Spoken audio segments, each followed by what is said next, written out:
Hi! It is officially very, very late. Very, very late. A little chilly in the car. We don't want to do this too long, but thankfully, being the third Hobbit movie, it's basically one gigantic climax. There's really not much to touch on in terms of plot.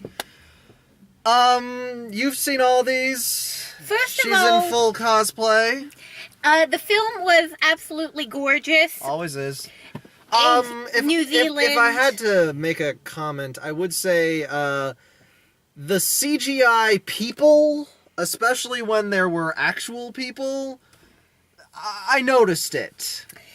It's hard not to. Yeah, especially his cousin, Iron something. Dane Ironfoot. I'm pretty sure they didn't have an actual human for him. No, ever. he was a human. No, he was a dwarf, but I'm pretty sure they didn't have, like, an actual human of, like, him on screen, like, almost ever.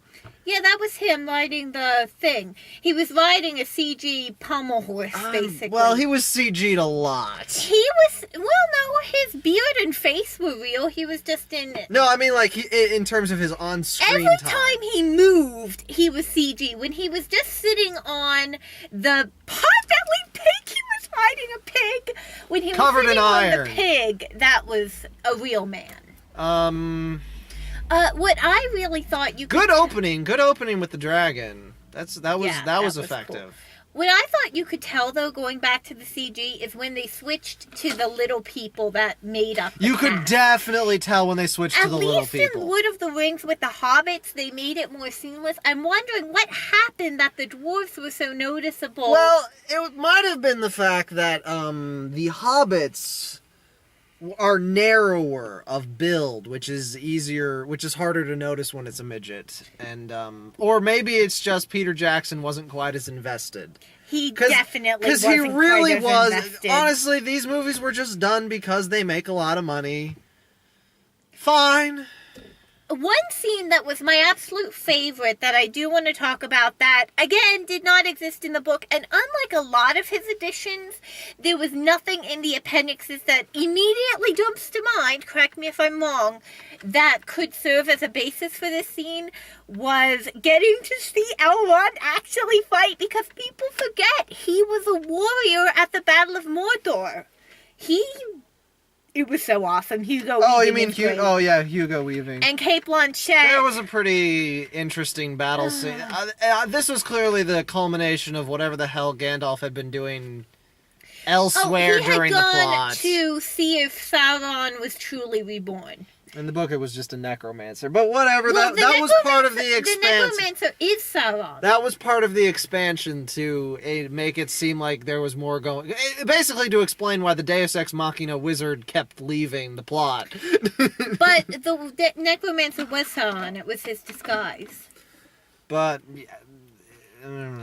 Tariel, completely useless character. What, the female elf? Yes. See, she was added because the movie was a sausage fest. The book is a sausage fest. Well, the book has got, like, no female character. It is Tolkien. What, was he gay? No, very staunch Catholic. Of course you wouldn't write a religious story, a romantic story. That goes against... The guy was in love his entire life with his wife, who he was forbidden to marry until he graduated college because she was older than him and Protestant. Mm-hmm. She ended up converting and they were in love for the rest of their lives. He wrote the biggest elven love story of all time for her. And then he wrote Lord of the Rings and The Hobbit based on that elvish love story. Very condensed version. Having come into... This is the first of the Hobbit movies I've seen. I don't know if I'll catch the other ones. I've read the book, and having seen this on theater is basically the only reason to see it. They're CGI spectacles at this point. Well, I'm also writing about fan fiction for my master's and hopefully my PhD, so this for me is also research. But then on those terms, the female elf who was added, I would have actually... I only just got into... And apparently she fell in love with one of the dwarves. Like, that happened in the other movies. They made it very clear in the beginning of the movie, and I wasn't, like, invested in the build-up at all. I only came in right at the end, and I was like, yeah, these two have great chemistry. I would like to see them make it to the end of it. The actors really did have great chemistry. That was wonderful. Yeah, I really want these two to make it to the end of the movie alive and have little elf dwarf babies. No. Well, you knew it wasn't going to happen. You read the book. But that's the thing. If you're going to add that character, why not just give her a happy ending? There was plenty of tragedy. Because Keeley could not have survived. Why not? Because it's not in the book. So neither was the female elf. True, but Keeley's death was canonical, and they weren't going to screw that. If you're gonna... But see, that's my point. You add a character that gives him a reason to survive. But his death was a talk about war. It was a spoiler. We already had Thorin. We already had his brother. Look, I'm just saying... Keeley was the baby. I agree. I see your point. They could have left him alive and not really lost the pain of war, because a lot of freaking people die in this movie. Yeah. Like, just in the opening dragon attack, 1,000 people must have died. Yeah, but I can see where you're coming from. I definitely can. Because speaking in terms of fan, if you're gonna add a character who teases for the audience a happy ending, even to the side of the overall downer ending, why do that if you're not gonna pay it off? Because I don't think they were willing to make a change like that, and I agree that I would have been really upset if they'd left Keeley alive, because his death, well, very, very much glossed over in the book, meant something to Bilbo, and it means something to us, because out of all the dwarves, he and, his brother. No, not his brother, Balin, the old dwarf, are the most humanized of the dwarfs, and his death is supposed to elicit an emotional reaction. Also, but then on the flip side, they gave us a much better death scene for Thorin than they did in the book. Yeah. His death scene was wow. But also, if he'd lived, he would have become king under the mountain, and they couldn't have been together anyway. Keeley? Yeah. Remember, he's heir to the throne of Durin also. Well, then if he's the king, he can straight up say, I'm marrying this elf. Actually, he can't. He's the king! He can do whatever he wants. It wouldn't have worked. I know it's a great romantic notion, and if you want them to be together, there's fan fiction for that. Some of it's really well written, I've never understood that drive for the fan fiction writers. I want it to be canonical. Okay, that is a discussion we will have to have another day, because I don't think we have enough battery life for that. But yeah, we're coming off of doing the Giver one too. But 2 in one day, we are on a roll. It's one long action scene, and they do a good job of breaking up the action, even though it's basically one long action scene. Like I was really kind of studying this movie from like a pacing standpoint, and it's all really well handled, but that's just the thing. I can see the seams. It's extremely well stitched, but I wasn't absorbed. I wasn't transported into that world like I was with Lord of the Rings. Every time, remember in the basically from the second Lord of the Rings on, Legolas and the heroes all basically had God mode turned on. It's like they had like the physics cheats and they could not die. Oh, Legolas had that. Legolas had that turned all the way up. The British... Not even him. Bard had that shit turned on too. Bard had to survive too. I know Bard had to survive, but then my point is, don't put him in a tower that the dragon's going to crash into, and then he and his kid definitely die. Anyway, my professor. She is my children's lit professor, but she also specializes in British lit. So to say she's a fan of Tolkien is putting it mildly. But says the woman wearing elf ears. Yeah, she's an even bigger fan than me, but you wouldn't catch her dressing up. It's not her thing. But anyway, she was in London when the first Hobbit came out, and she hated it. She said they took a lot of the humor out of it. The pacing was slow. It was choppy. That's kind of an accurate description of the first chunk of The Hobbit. Well, that was the first Hobbit film. And then I told her the second one, when they added the elves in and the men in, they brought back a lot of that humor element, and it got much better. I think this was the best out of the trilogy. It was by no means perfect. We've mentioned quite a few issues that the film had. But God mode physics is just distracting. however, unlike the second film, I didn't have that lag moment where I was like, okay, I'm tired. Can we just move on from this? It's actually shorter than the other. It's only a little over 2 hours. 146 minutes, I believe. Yeah, it's only a little over 2 hours, so it's a much better sit than I've heard the other ones were. The second movie had its really high points, and it's really, I am so bored. Like, the only times I really felt like I wanted to move on from this movie was when Thorin's gold fever kicked in. That was stupid. I mean, it makes more sense than his behavior in the book. Like, it's a better but it went on for too long. No, the problem with it was, I loved it when he was confronting Bilbo in the armory. But when they had him walking on the gold floor and sinking into it, and that whole trippy... Yeah, that was weird.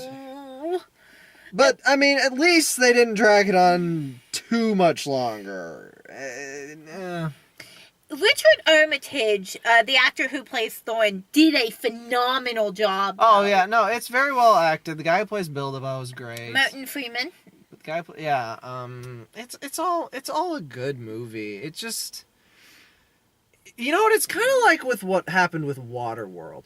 Waterworld, and I'm not comparing them in terms of quality, but what I'm saying is that Waterworld is, despite everyone saying it's like horrible, it's a decent action movie. The problem is that Waterworld cost a shit ton of money. Wasn't it like... It was like the most expensive film since, like, I think until Avatar. It was like almost $1 billion or something like that. And I've actually read stories on it. That was partly because the director was a little insane and insisted on filming in a giant water tank instead of, I don't know, the ocean. Or, you know, a CG... Oh, wait, that was before CG. But still, you could find, like, just go to Hawaii or somewhere with, like, yeah, you can't... Or even a lake. Well, they kind of needed those big sweeping ocean shots. But still, just go to the friggin' ocean. We have some pretty big lakes in America. Yeah, the Great Lakes. They're not called the Great Lakes for nothing. They're technically Lake seas. Superior is actually the biggest landlocked lake in the world. Yeah. But anyway, so my point with Waterworld is that it was really, really, really expensive, and it was just It wasn't what they at the same time, for their this money. is so much, like, energy and money and time and bombast and really good acting, and it's a good movie. It's better than Waterworld. It's a more entertaining sit, and It's beautiful. And you won't regret spending your money on it, but at the same time, it's nothing special. There's nothing special about it. But it's absolutely gorgeous. If you want to go for some escapism, for something you can both agree on, because it's not like super chick girly, or it's not like super masculine. Now, one thing, and this is something that's come to bug me, especially since I've been reading online stories. Why are orcs so evil in this world? Like, do orcs not have a claim to life? Orcs were elves that were corrupted by the pure darkness of the fallen elf god. Okay, well then how about goblins? Goblins are created from darkness itself. Okay, so the reason they're the bad guys in this world is because everyone else says they're created from pure evil. No, they actually are created from pure evil. Only because we're told that by the people who hate the orcs. No. The elven god who became the fallen... Technically, they're not gods, they're Vala. Again, Catholic. But he actually has a rich mythology. I know, Vala but became evil and created I'm really not out of okay darkness. with these creatures being born evil and, like... But they are born evil. You can say that, but I just struggle with creatures being straight. It's too simple for me anymore. It's very simple, but remember... It's like, you know what? Even the Transformers, even the Decepticons, whose name literally means deception, were capable of goodness. Yes, but remember when this was written, and also remember, this is an allegory for faith. Oh, yeah. You have to have the pure evil, and we're talking the Catholic religion, and without getting too philosophical, The Catholics are very big on the pure evil. They're very big on you the have devil is there is evil pure incarnate. evil and there is pure good, and They're big on that. we're That's not true. talking Lucifer here. We're talking demons. Or right something. because Lucifer being a fallen angel. But anyway, But I just yeah, Sauron is I've read a lot of Lucifer. stories where goblins, trolls, and orcs are okay. They're not necessarily nice people, but they're not pure evil. No, these are created literally from evil and darkness, except for the orcs who were corrupted elves, and they Which were... makes them worse. No, the darkness literally corrupted them and turned them into pure evil beings. Which is why elves hate the orcs so much. Well, anyway, there's really not much to say. It's just The bunny sled! It's so cute! The bunny sled was in the other movies. It was in this one too. This bunny sled. It was so cute. I'm the surprised bunny. Christopher Lee is still alive to be in these, though. Of course he's still alive. God, He's that not man- that old. He's in his fucking 90s. Really? Yes. Christopher Lee looks good for a 90 He was like 85 when Yes. they filmed the original trilogy. Okay, fine. And yes, I used to watch his films with Vincent Yeah, Price. and back that's in one the of my most favorite.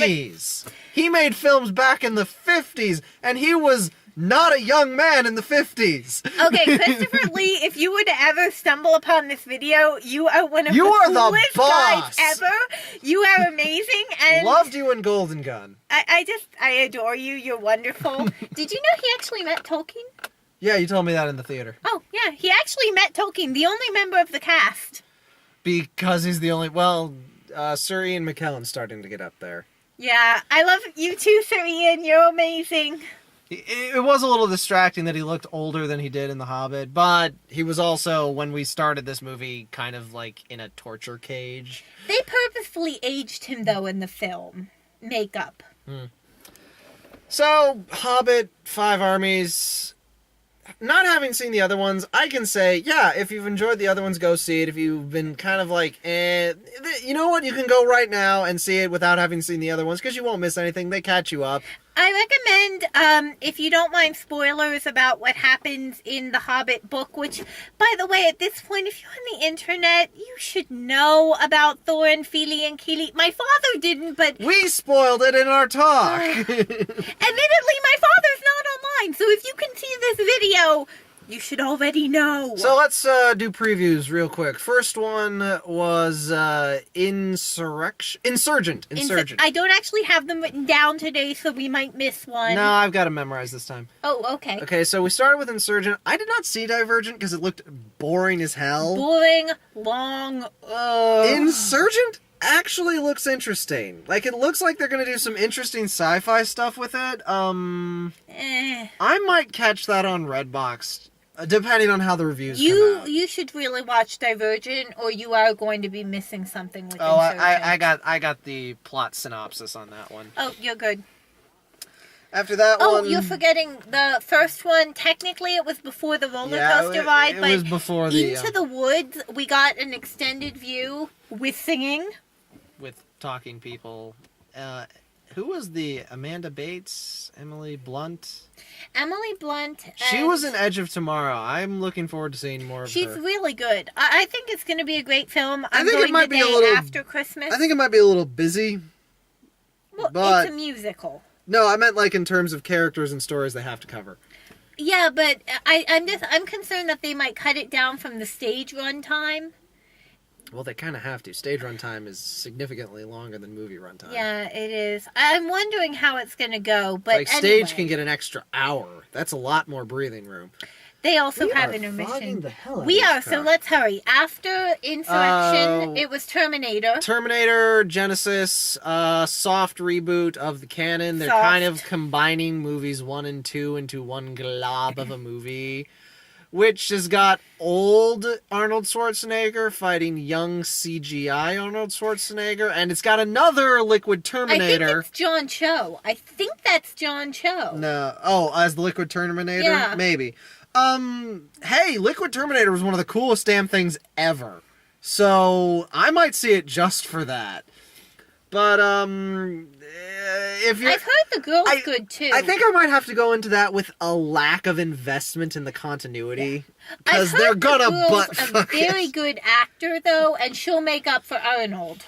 Well, he was never supposed to be a good actor, but I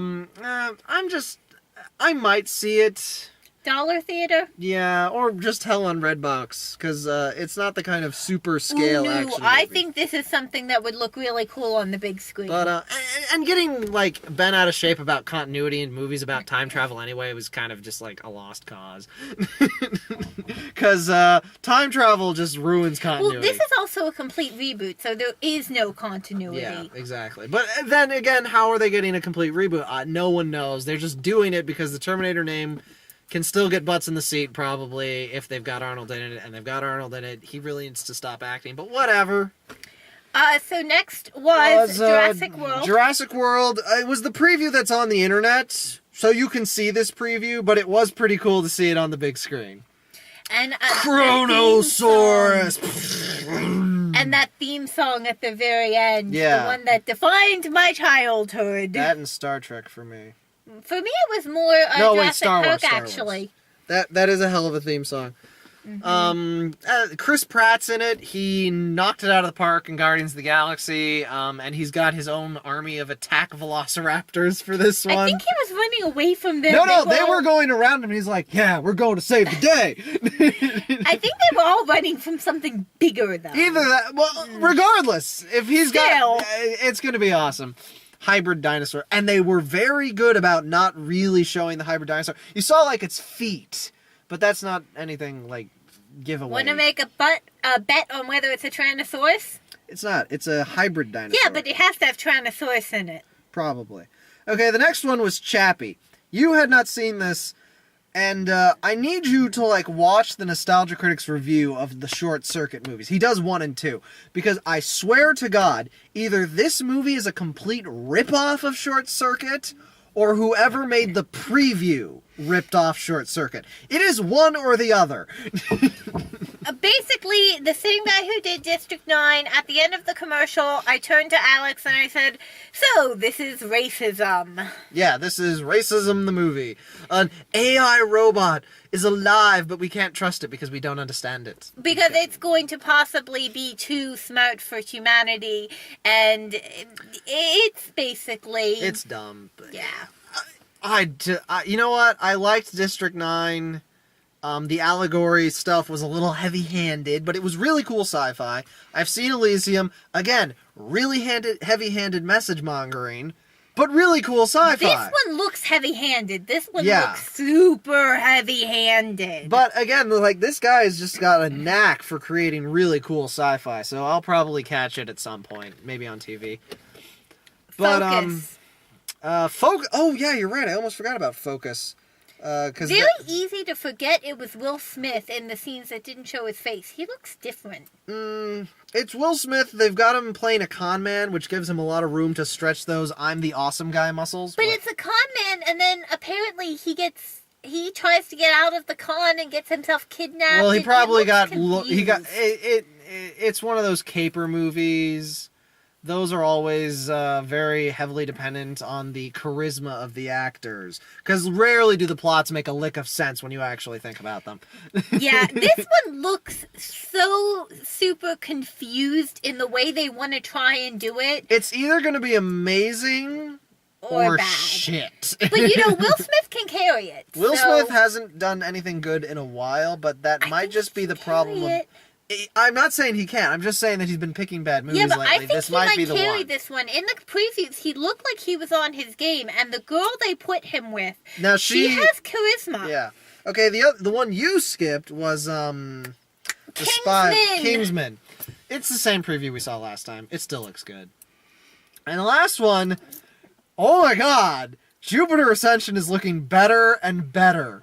Jupiter Ascension, apparently Mila Kunis is some long-lost, like, princess of a space empire, and she's supposed to be the person in charge of Earth. Because she's the exact reincarnation of another... Yeah, and so, like, the guy who was in charge of Earth is like, no, I'm not handing over the keys to Earth, it's mine! I'll burn it to the ground before I give it to you! And there's so many cool spaceships, and it looks like it's gonna be a really good space opera! I will admit, I haven't read the book. I don't know if it was I thought it was a book. I have no... It said from the creators of the Matrix trilogy, I so... thought it was a book, though. But anyway, if Mila Kunis is ever going to prove to me that she can actually act, now is the time to do it. Apart from voice acting, because she's good at that. Yeah, she's a good voice actor, but I've not seen her in real life. I don't know, did you see Ted? No, I didn't, but from what I saw in the preview... I heard she was good in Ted, but I didn't see Ted either. Well, comedy is her wheelhouse. That is true. I don't know. And it was Seth MacFarlane directing that one anyway, and she's worked with him a lot, so... But the Jupiter Ascension looks so beautiful. Cool.